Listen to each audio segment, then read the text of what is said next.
That's what keeps you from prolapsing, are the chi tonics. Yes. And that's why we have chi tonics. There's a lot of our therapy, chi tonics with cinnamon, with ginger, these warming up, these warming up. That's why we get heat packs and we put them on the uterus and we put them on the spleen.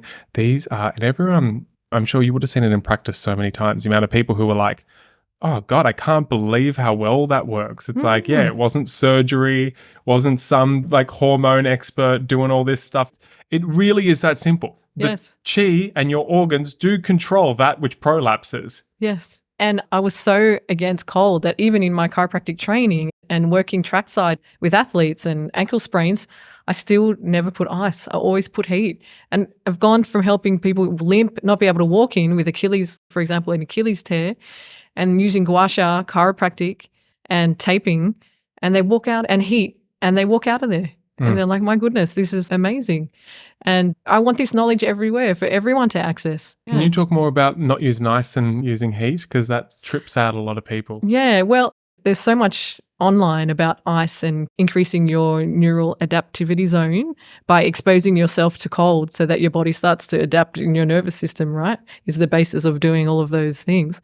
But if your body is not in a state of equilibrium and you add cold to it, if you're adrenal fatigued or you're somewhat depleted in some way and then you're applying ice, it's going to further stress your system. And how many of us are in our equilibrium and optimal stage that we're so in tune with our bodies that we know when we're out of balance? Often we don't, because when you're stressed and overloaded, you're not thinking about what's going on with your body.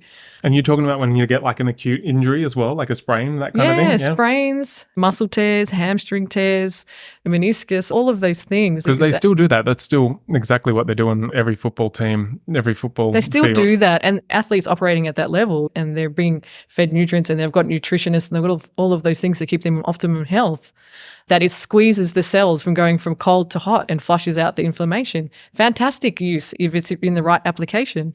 But to just use it as a blanket statement that cold is ice therapy, no, I certainly don't use it in my practice.